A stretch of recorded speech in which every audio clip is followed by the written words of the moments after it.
chest is tightening right now, not because the outside world is a real threat, but because your own quantum field is being hacked at this exact millisecond. Why do you keep giving all your vital energy away to materialize the exact scenarios of pain and scarcity that keep you awake at night trying to avoid? Pause for a second and feel this. Nothing is attacking you right now, yet your body is reacting as if something is already wrong. That's the breach. Not outside, but inside your attention. Every time your focus locks onto fear, your system starts feeding it, building it, making it feel real. This is how the illusion gains control, not by force, but by repetition. Thought by thought, reaction by reaction, until it feels like truth. But if it can be activated, it can also be interrupted. And that changes everything. You know that horrible feeling of staying awake at night, mentally exhausted from trying to force things to work, only for them to get worse? Quantum physics shows us this is not a flaw in your character, but a wave resonance. You are tuning into the survival frequency, without realizing that your hand is on the volume dial. It doesn't feel like a frequency when you're inside it. It feels real, urgent, heavy. Your mind starts scanning for solutions, replaying conversations, predicting outcomes, trying to fix what hasn't even happened yet. And the more effort you put in, the tighter everything seems to get. Like you're pulling on a knot that only cinches harder the more you fight it. What's actually happening is quieter than that struggle. Beneath the thoughts, beneath the emotional noise, your attention is locking onto a very specific signal. Lack, urgency, and pressure. And your system, your body, your perception, even your decision-making begins to organize itself around that signal.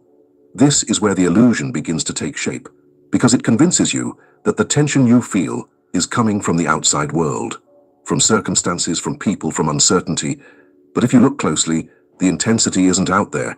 It's being generated and amplified internally, then projected outward as if it were proof of danger. Think about it. Two people can face the exact same situation, and one spirals into anxiety, while the other remains steady, even creative. The difference isn't the situation. It's the frequency they're tuned into while perceiving it. Desperation has a very specific texture. It's fast, narrow, and rigid. It pushes you to act quickly, but not clearly. It tells you that if you don't solve everything right now, something will collapse. And under that pressure, your field, your mental and emotional state, starts to broadcast instability. Not in a mystical way, but in a practical one. When you're in that state, your brain filters reality differently. You notice more problems than possibilities. You interpret neutral events as negative. You rush decisions or avoid them entirely. And slowly, almost invisibly, your actions begin to match the very outcomes you're trying to avoid. That's the loop. You feel pressure, so you try harder. Trying harder increases tension. Tension distorts perception. Distorted perception leads to poor timing or forced actions, and those results reinforce the original feeling of desperation. It feels like life is pushing against you. But in truth, you've been turning up the same internal signal over and over again. And here's the part most people miss. Desperation is not just an emotion, it's a commitment of attention, a sustained focus on what might go wrong, disguised as responsibility. You tell yourself you're being careful, prepared, realistic, but underneath there's a constant rehearsal of unwanted outcomes. And your system doesn't treat those rehearsals as harmless thoughts, it treats them as instructions.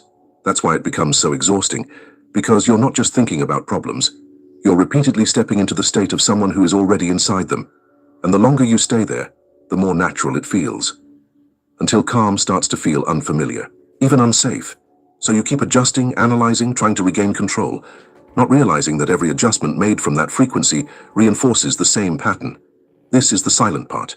No alarms, no clear signal telling you to stop. Just a gradual tightening of your internal world, disguised as effort. But there's something subtle you can notice even now. Right in the middle of that mental noise, there are small gaps. Tiny pauses between thoughts. Brief moments where nothing is actively wrong, until the next wave of thinking begins. Those gaps matter more than they seem, because they reveal something essential. The desperation isn't constant. It's being recreated, moment by moment, through where your attention lands and how long it stays there. And if it can be recreated, it can also be interrupted, not by forcing calm, not by pretending everything is fine, but by recognizing in real time that what feels like an external crisis is often an internally sustained signal. This doesn't mean your problems aren't real. It means the way you're relating to them is shaping how real and how heavy they become. And as long as that signal stays active, anything you try to fix from within it will carry the same distortion. Which leads to a difficult but necessary question. What if the very instinct you rely on to protect yourself is the thing quietly pulling you deeper into the loop? There is an invisible mistake that almost all of us make when trying to protect ourselves from problems, and ironically, it works like a massive magnet for financial and emotional chaos. But before I give you the key to deactivate this magnetic trap, you need to understand what your most instinctive biology is doing against you right now. Your system is built to keep you safe. That part is true, but the way it tries to do that in modern life often backfires. The moment something feels uncertain, money, health, relationships, your brain shifts into a defensive mode. It starts scanning for threats, building scenarios, trying to predict every possible outcome so you won't be caught off guard. At first, this feels responsible. It feels like you're taking control. But look closer. What you call being prepared often becomes a constant rehearsal of what could go wrong. You go over the same worries again and again, thinking that more attention will give you more control. In reality, it's doing the opposite. It's feeding the very state you're trying to escape. This is the fatal error of false protection, because your brain does not clearly separate imagination from reality when it comes to emotional response. If you vividly think about loss, failure, or rejection, your body reacts as if it's already happening. Your heart rate changes, your muscles tighten, stress chemicals are released. And here's where the illusion deepens. You believe you are protecting yourself from pain, but your body is already experiencing that pain in advance, over and over again. You are living inside a preview of the worst-case scenario, not once but repeatedly throughout your day. That constant internal signal begins to shape how you show up in the world. You hesitate when you should move, you push when you should wait. You say yes out of fear, or no out of doubt. And slowly your decisions start aligning with the version of reality you've been mentally rehearsing. It doesn't feel like creation. It feels like reaction. But reaction, repeated enough times, becomes direction. This is why the trap is so hard to see. Everything you're doing feels logical. You're thinking ahead. You're trying to avoid mistakes. You're staying alert. But underneath that logic is a nervous system that never fully stands down, never resets, never returns to a neutral baseline. So even when nothing is actually wrong, your body behaves as if something is about to be. And from that state, clarity becomes almost impossible. Have you noticed how decisions made under pressure tend to create more problems? Not because you're incapable, but because the state you're in narrows your vision. You stop seeing options. You focus only on what feels urgent. That urgency is not always coming from reality. It's often generated internally, then projected outward until it feels real. That's how the illusion maintains its grip. It convinces you that the pressure is proof of importance, that the tension means you must act now, that if you relax, something will slip through your fingers. But in many cases, the opposite is true. The more tightly you try to control everything, the more you amplify the instability you're trying to avoid. Your attention becomes rigid, your energy becomes fragmented, and instead of stabilizing your situation, you unknowingly add noise to it. This is not about blaming yourself. It's about seeing the mechanism clearly. Your instinctive biology is not broken, it's just outdated for the kind of threats you're facing now. It was designed for immediate physical danger, not long-term uncertainty and imagined scenarios. So it reacts too strongly, too often, and without distinction. And if you don't recognize this, you'll keep trusting the very signals that are leading you deeper into stress, thinking they are guiding you out of it. There's a moment, very small, almost unnoticeable, where this whole pattern can be interrupted. But to access it, you have to see the difference between real danger and perceived threat, not just intellectually, but in your body. Because right now they feel the same, and that confusion is not random, it has a biological source, a chemical signature that floods your system and locks your perception into survival mode. Neuroscience proves that your primitive brain is incapable of distinguishing a real life-threatening danger from a simple, anxious thought about tomorrow's bills. The cortisol response floods your bloodstream in exactly the same way. When this emergency alarm rings non-stop, your vibrational field short-circuits, blocking any intuition or viable way out. This is not just a mental loop, it's a full-body state. Deep inside your brain, the limbic system is constantly scanning for threats. It doesn't analyze, it reacts.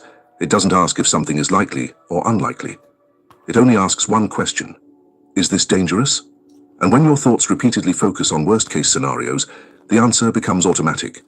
Yes, dangerous. So the alarm turns on. Your body tightens, your breathing becomes shallow, your attention narrows. Blood flow shifts away from long-term thinking and into immediate survival. This is useful if you're facing a real physical threat. But when the threat is a thought about the future, This response becomes a trap, because now the very system you rely on for clarity is offline. You try to think your way out, but the part of your brain responsible for reasoning and perspective is being overridden. It's like trying to solve a complex problem while a fire alarm is blasting in your ears. You can't hear yourself think clearly, and yet you keep trying harder, adding more mental noise to an already overloaded system. And here's where the illusion becomes even more convincing. The intensity in your body feels like evidence. It feels like confirmation that something is seriously wrong. Your heart is racing, your stomach is tight, your thoughts are urgent, so it must be real, right? But the sensation is not proof of danger. It's proof of activation. Your body is reacting to signals, not necessarily to reality. And when this activation becomes chronic, something subtle but powerful happens. You start to trust the feeling more than the facts. You begin to believe that if you feel anxious, there must be something to worry about. So you search for reasons, and your mind is more than willing to provide them. It scans your life, finds weak points, and builds stories around them. Not because those outcomes are certain, but because your system is already in a state that demands justification. This is how the chemical loop sustains itself. Cortisol and stress hormones don't just prepare your body for action, they also influence what you notice, what you remember, and how you interpret events. You become more sensitive to negative cues, more reactive to small problems, and less able to access creative or balanced thinking. Over time, this state starts to feel normal. You wake up already tense. You move through your day with a low level of pressure humming in the background. Even in quiet moments, your mind looks for the next thing to fix, anticipate, or control. And without realizing it, you become dependent on this state. Not because it feels good, but because it feels familiar. Calm starts to feel strange. Silence feels uncomfortable. When things are going well, part of you waits for something to go wrong, as if peace is just a temporary pause before the next problem. This is the limbic prison, not made of walls, but of repeated chemical patterns that keep pulling you back into the same state over and over again. And inside this prison, your perception of reality is altered. Opportunities look risky. Delays feel like failures. Neutral expressions from others seem negative. You read between the lines expecting bad news, even when there is none. You are not seeing clearly. You are seeing through a filter shaped by stress. That's why solutions feel out of reach. Not because they don't exist, but because the state you're in prevents you from recognizing them. Your intuition, the quiet, steady signal that could guide you, is drowned out by the louder, faster alarm of the limbic system. And the longer that alarm stays on, the more disconnected you feel from any sense of direction. But here's the critical shift. This system, as powerful as it is not permanent. It operates on triggers and feedback loops, which means it can be interrupted. Not by arguing with your thoughts, but by changing the signals your body is receiving in real time. Because as long as your biology is locked in emergency mode, every thought you have will be colored by that urgency. And if that urgency continues unchecked, something even more consequential begins to happen. Not just in how you feel, but in how your attention starts shaping the outcomes you experience. The problem then escalates drastically. Through the observer effect in physics, wherever your obsessive attention goes, the probability wave collapses into solid matter. There comes a critical point where your electrons receive a magnetic command to materialize that exact nightmare in the physical plane. You stop being just a worried victim and start actively constructing your own downfall. At first, this sounds abstract, but if you bring it down to your daily life, it becomes uncomfortably clear. What you repeatedly focus on begins to organize your behavior. Not in a mystical instant way, but through small, consistent shifts that stack over time. Your attention is not passive. It directs your perception, and your perception guides your actions. And your actions, repeated enough, create outcomes that feel real and solid. This is how the illusion crosses the line into something tangible. You don't manifest a problem out of nowhere. You align with it step by step, often without noticing. It starts with attention, then emotion, then interpretation, then behavior. And somewhere along that chain, there's a tipping point, a moment where the pattern becomes self-reinforcing. That's the critical point. Before that point, there is still flexibility. You can shift perspective, pause, choose differently. But once your attention becomes obsessive, once it loops without interruption, your system begins to lock in. Your thoughts become more rigid. Your body stays activated. Your reactions become predictable. And life starts to mirror that rigidity back to you. You might notice conversations going wrong in ways that feel familiar, opportunities slipping at the last moment, decisions that seemed right at the time leading to outcomes you were trying to avoid. It feels like bad luck, or timing, or something outside your control. But if you trace it back, you often find the same pattern underneath. A sustained focus on what could go wrong, combined with a body that already believes it's happening. This combination creates a kind of internal command, not a conscious one, but a consistent signal that shapes how you move through the world. And the world responds, not magically but mechanically, to how you show up. When you expect rejection, your tone changes. When you anticipate loss, your risk tolerance shifts. When you believe something will fail, your persistence weakens or becomes forced. And these subtle changes influence outcomes in ways that are easy to overlook, but impossible to avoid. So the collapse is not a single moment. It's a process, a gradual narrowing of possibilities until only one path feels real. And that path often looks exactly like the scenario you were trying to escape. This is why it feels so convincing, because by the time the outcome arrives, it seems like proof that your fears were justified. You think, I knew this would happen. But what's harder to see is how your sustained attention helped shape the conditions for it to unfold that way. Not because you're flawed, but because attention, emotion, and action are deeply connected. And when they all point in the same direction long enough, they create momentum. That momentum is what gives the illusion its weight. It stops feeling like a possibility and starts feeling like reality.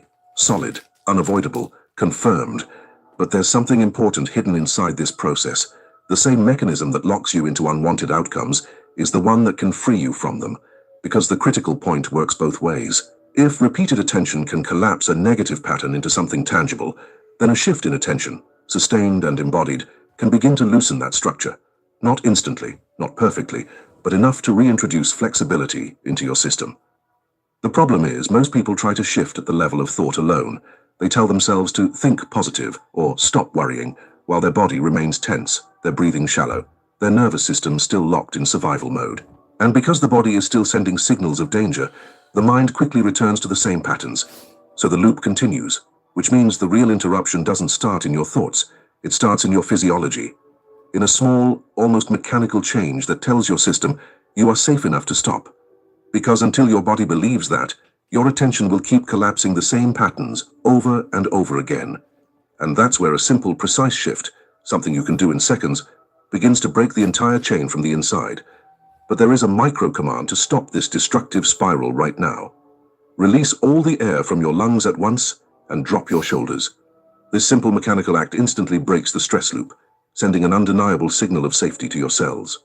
It is in this brief moment of physical relief that your nervous system disarms the bomb, allowing you to see the absolute truth that changes everything.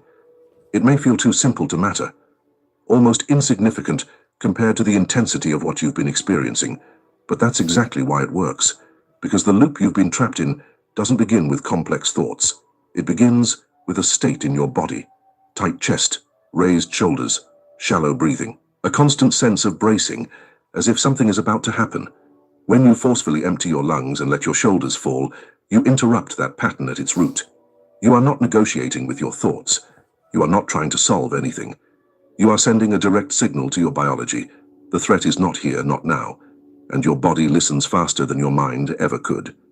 For a brief moment, something shifts. The pressure softens. The mental noise lowers just enough for you to notice a gap, and in that gap, the illusion loses part of its grip. Because without the chemical intensity fueling it, the story begins to look different. The same situation that felt overwhelming seconds ago now appears slightly more neutral. Not solved, not perfect, but less absolute, less suffocating. You can see edges where before there was only weight.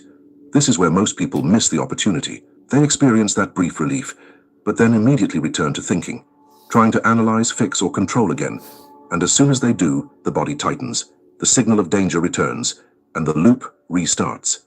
But if you stay in that physical release for just a little longer, something deeper becomes available. Try it again, slowly this time. Empty your lungs fully, as if you're letting go of something you've been holding without realizing. Let your shoulders drop without forcing them back up. Feel the weight of your body supported, even if just for a few seconds. Now notice what's not happening. There is no immediate threat in this exact moment, no real danger pressing against you right now. The urgency that felt so real was tied to a state, not to the present second. This is the truth that begins to change everything. Your system has been reacting to signals that feel real, but are not always rooted in what is actually happening. And when you interrupt those signals physically, you create a space where perception can reset. Not perfectly, but enough. Enough to choose your next step with slightly more clarity.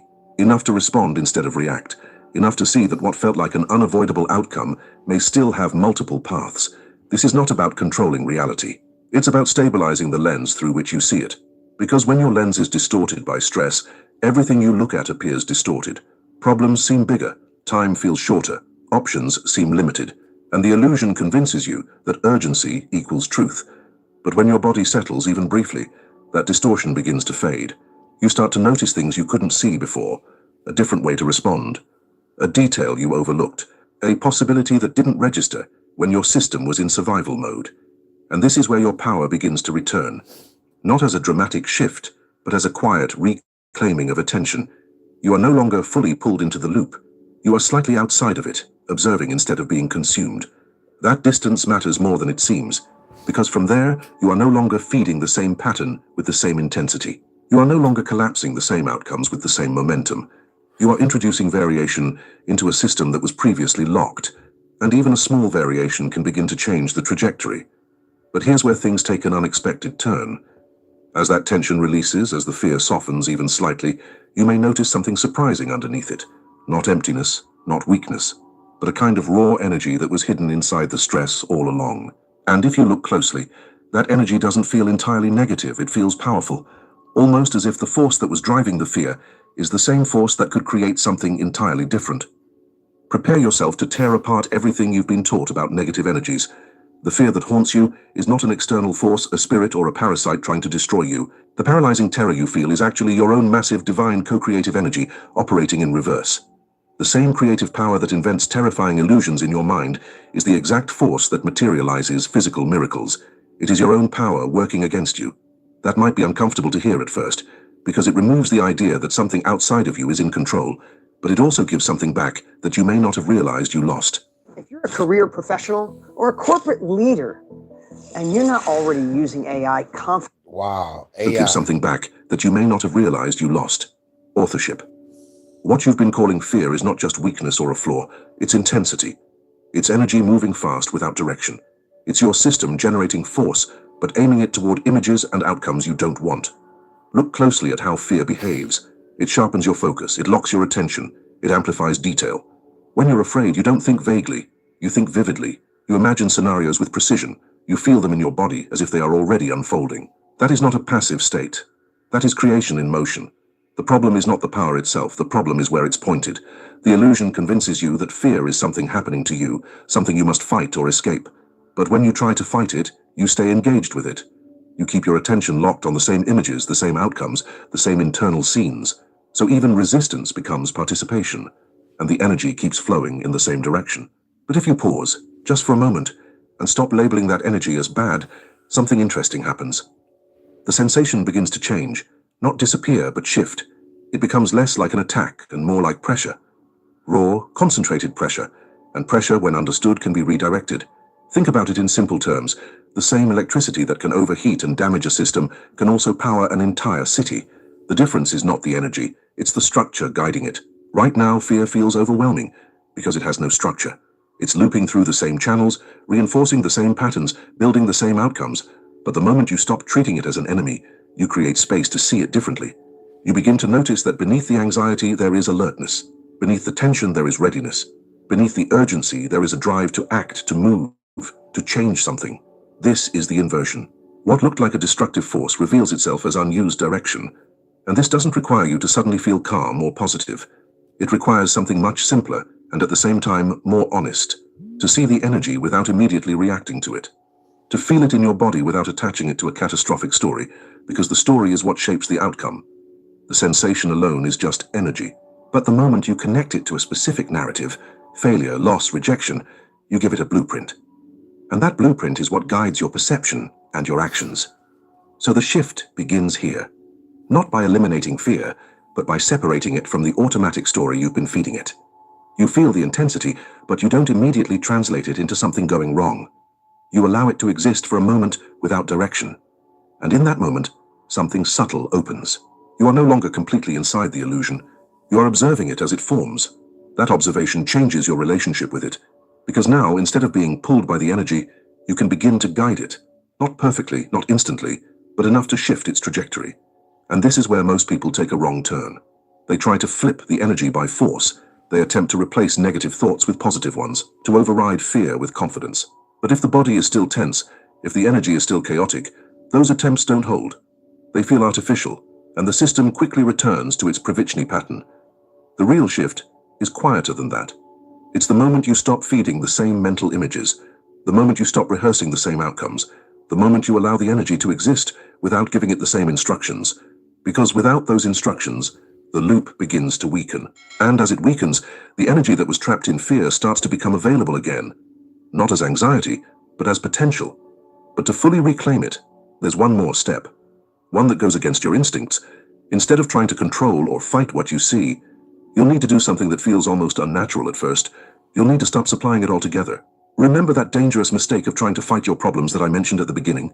The way out was never mental combat, because physics proves that resistance creates friction, and friction solidifies mass. The real key is the vacuum of attention.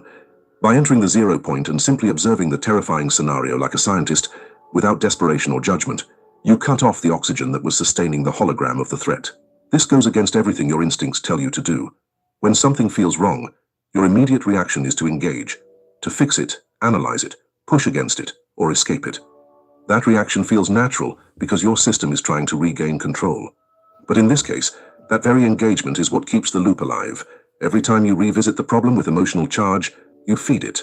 Every time you replay the scenario, argue with it, or try to force a solution from a tense state, you are adding more energy to the same pattern. It's like keeping a fire alive by constantly adding small pieces of wood while wondering why it won't go out. The illusion depends on this supply. Not just your thoughts, but the intensity behind them. The urgency. The need to resolve something immediately. That emotional charge is what gives the situation its weight and persistence. So when you stop supplying it, even briefly, something unexpected happens. At first it feels uncomfortable, almost like you're neglecting something important. Your mind will try to pull you back in, reminding you of all the reasons you should be thinking about this right now. It will tell you that if you don't engage, things will get worse. But that's part of the pattern. That voice is not clarity, it's momentum. If you can stay still for a moment, mentally and physically, you begin to notice a shift. The image in your mind starts to lose detail. The emotional charge softens. The urgency begins to fade, even if just slightly. You are not solving the problem yet. You are changing your relationship to it, and that changes everything. Because when you observe without feeding, you step into a different position. You are no longer inside the reaction. You are outside of it, watching it form and dissolve. This is what it means to enter the 0 point. Not a mystical place, but a neutral state, where your attention is no longer entangled with the outcome.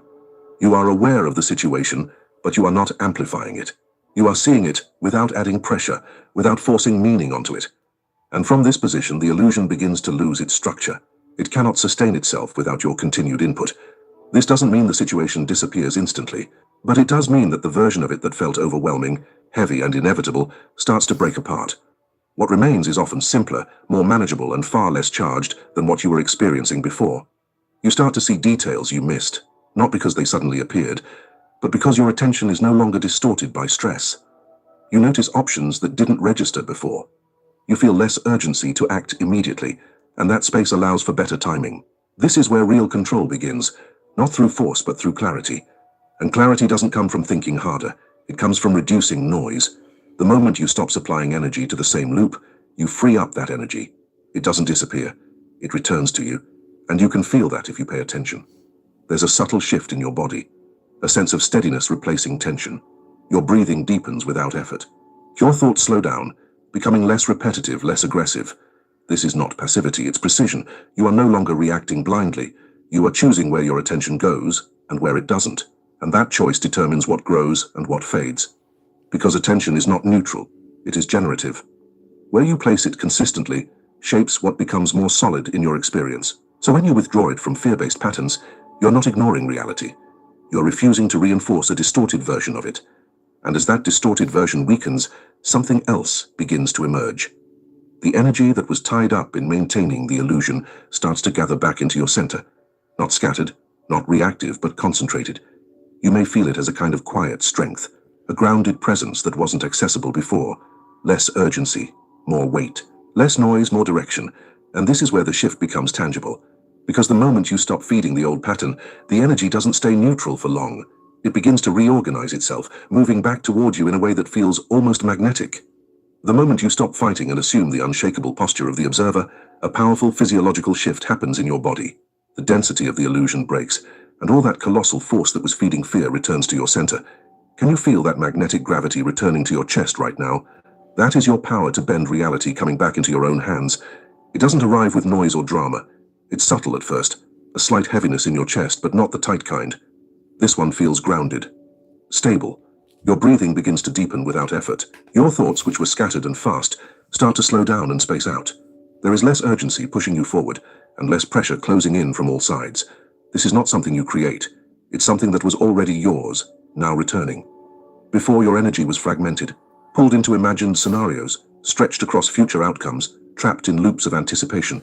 It was like trying to hold your focus in 10 different places at once. No center, no stability. But when you stop feeding those loops, the energy has nowhere else to go, so it comes back. This is what most people misunderstand. They think letting go means losing control, becoming passive, or ignoring reality. But what's actually happening is the opposite. You are reclaiming the energy that was scattered across the illusion and bringing it back into a single point of awareness. And that changes how you show up instantly. You don't feel as easily pulled by external situations. A message, a delay, an unexpected change. These things no longer hit you with the same intensity, not because they don't matter, but because your internal state is no longer dependent on them. You are no longer reacting from dispersion. You are responding from center. And from this centered state, something becomes very clear. Most of what felt overwhelming before was amplified by how much of your energy was invested in it. Not just attention, but emotional charge, physical tension, repeated focus. You were giving it weight over and over again. Now, without that constant supply, it begins to look different, smaller, less defined, less absolute. The illusion starts to lose its solidity. And in its place, you begin to feel something that is easy to overlook if you're not paying attention. Capacity. A quiet sense that you can handle what's in front of you, that you don't need to rush, that you don't need to force outcomes to feel safe. There is space between you and the situation now, and inside that space, you can actually choose. That choice is where your power lives. Not in controlling every variable, but in directing your energy with intention. Because now, instead of your attention being hijacked by fear, it becomes available again. You can place it where it matters, on what is real, on what is actionable, on what is actually within reach. And this has a very practical effect. Your decisions become cleaner, less reactive. You stop overcorrecting or hesitating out of doubt. You begin to act with a kind of quiet precision, where each step is taken because it makes sense, not because you're trying to escape a feeling. This is where reality begins to respond differently. Not because you are forcing it, but because your input has changed. Your tone, your timing, your presence, everything carries a different signal. And people feel that. Situations reflect that. Opportunities that were invisible before start to appear, not as miracles, but as natural extensions of your new state. And you can feel the difference. There is less friction in your actions, less second guessing, less internal conflict. Even when challenges arise, they don't spiral the same way. They stay contained, manageable, within proportion, because you are no longer amplifying them. This is the reabsorption of your energy, not something abstract, but something you can feel in your body and observe in your behavior. A return to coherence, a return to alignment between what you think, what you feel, and how you act. And from this coherence, your perception sharpens. You begin to notice timing more clearly. When to move, when to wait, when to speak, when to stay silent.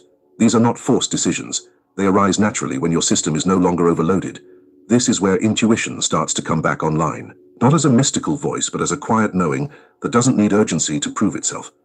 But there's something even more important happening beneath all of this. This state you're entering is not just useful during the day, in moments of action and decision. It becomes even more powerful in a specific window, one that most people pass through every night without realizing its potential. A window where your mind becomes more open, more receptive, and far less filtered. And what you carry into that moment begins to shape what unfolds next. And there is an undeniable scientific reason why this shift must happen today, specifically at night. In the 15 minutes before sleep, your brain enters theta waves.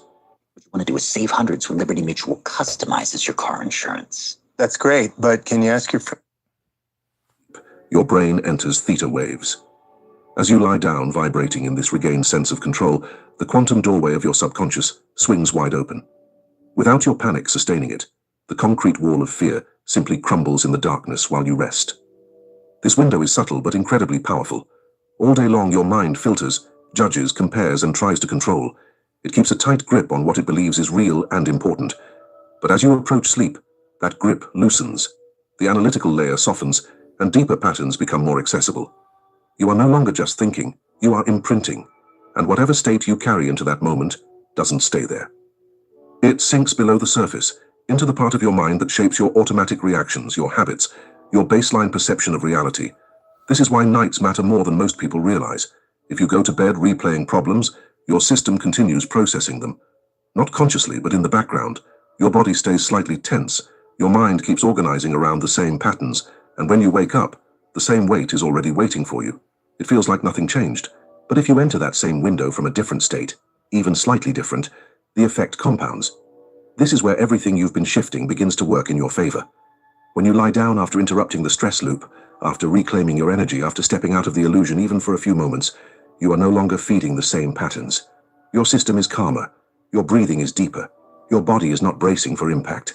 And that state becomes the input. It's not about forcing positive thoughts or trying to convince yourself that everything is perfect. That kind of effort creates tension again. It pulls you back into control mode, which closes the very doorway you're trying to use. Instead, it's about carrying a feeling of enough space, enough stability to not chase solutions in that moment, enough trust to let the night do its work without interference, enough awareness to notice that right now, nothing is actively threatening you. That's what enters the subconscious. Not words, but state.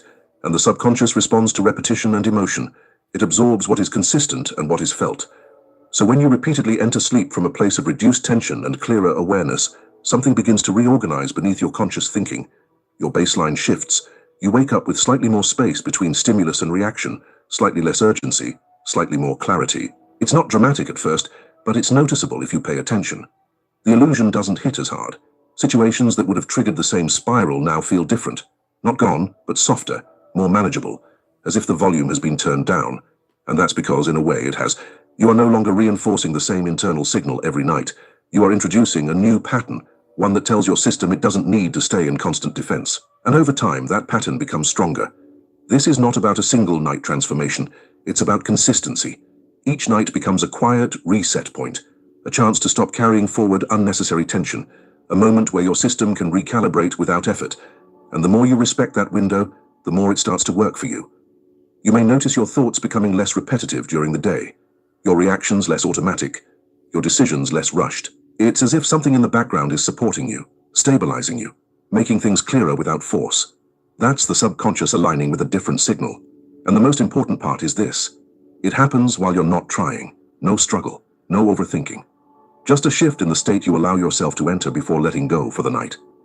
Because once you stop feeding the fear, once you stop reinforcing the illusion at its most receptive moment, it loses its foundation. It no longer has the same depth to pull from. And when that foundation weakens enough, something inevitable begins to occur. What once felt solid, heavy, and unavoidable starts to break apart on its own, quietly, almost unnoticed, until the difference becomes impossible to ignore. When the sun rises tomorrow, the house of cards will have completely fallen. You are no longer a frightened extra inside a survival simulation. You reclaim the throne as the cosmic architect of your life. Doors begin to open on their own because the matter around you becomes physically compelled to reflect your new signature of sovereignty. But look closely at how this actually unfolds. It doesn't arrive like a dramatic event. There's no sudden explosion, no clear moment where everything announces that it has changed. Instead, it shows up in the smallest details first. You wake up, and something feels different. Not necessarily better in an obvious way, but lighter. The same thoughts may try to return, but they don't land with the same weight.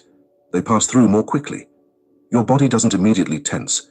There is a fraction of space that wasn't there before. That space is everything. Because for the first time, you are not automatically stepping back into the same state that sustained the illusion. You are no longer reinforcing it the moment your day begins. And without that reinforcement, the structure weakens fast. Situations that used to trigger a chain reaction now stop halfway. A message that would have made you anxious now feels neutral. A delay that once felt like a threat now feels like a pause. You begin to respond instead of react, and that alone changes the direction of your day. It's subtle, but it's real. And as the hours pass, you start to notice something else. The world around you seems to meet you differently. Conversations flow with less friction. Decisions feel clearer. You don't second-guess yourself as much. Even when something unexpected happens, it doesn't spiral into the same old patterns. This is where the illusion fully begins to collapse. Not because the outside world has completely changed, but because your relationship to it has. You are no longer projecting the same internal signal onto everything you see. And without that projection, reality appears more neutral, more open, more responsive.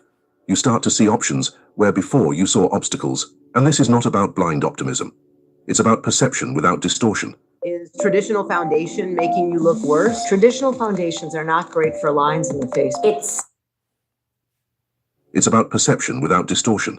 When your system is not flooded with stress, your brain processes information differently. You notice opportunities. You recognize timing. You make decisions with more precision. This creates real, tangible shifts. You send a message at the right moment instead of hesitating. You take a step forward instead of holding back. You avoid forcing something that isn't ready, and instead move towards something that is. These are small actions, but they stack. And as they do, the outcomes begin to change. Not in a way that feels magical, but in a way that feels aligned, natural, as if things are finally moving with you instead of against you. That's when it becomes undeniable. What you once experienced as a solid external problem was, in large part, sustained by the state you were in. And as that state changed, the solid reality began to shift with it. The House of Cards doesn't collapse because you destroyed it. It collapses because you stopped holding it up. This is where your sense of power returns, but in a very different form than you might expect. It's not control over everything. It's not the ability to predict or force outcomes. It's something quieter and more stable. It's the ability to remain centered while things move, to not lose yourself in every fluctuation, to not give your energy away to every passing thought or emotion, to stay grounded enough to see clearly and act from that clarity. And from that place, life starts to reorganize. You may notice new opportunities appearing, but more importantly, you notice that you are able to recognize and act on them. You are no longer blocked by the same internal resistance. You are no longer trapped in the same loops of hesitation and urgency. The illusion loses its authority completely. It no longer dictates your perception. It no longer controls your reactions. It no longer shapes your outcomes in the same way. And what replaces it is not perfection, but ownership. You begin to see that your role was never to fight reality, but to meet it from a state that allows it to unfold differently. And once you experience this shift, even once, you can't unsee it, because now you know where the real leverage is, not out there in endless conditions you can't fully control, but in here, in the way you hold your attention, your energy, and your state. And from this point forward, a new question naturally begins to emerge. Not about how to escape fear, but about how to live from this place consistently, without slipping back into the same patterns. The illusion tried to make you believe you were small before destiny, but your power to collapse worlds is absolute. Fear collapsed tonight, and has lost all authority over your life. Take a deep breath, reclaim your vital energy that was always yours, and declare in the comments, "I am the command." Subscribe to the channel so we can continue mastering the laws of reality together. And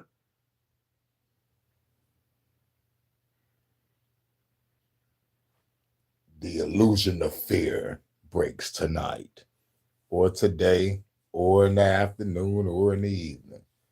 Reclaim your power. Destroy the fear. I'll catch y'all on the next one. Peace.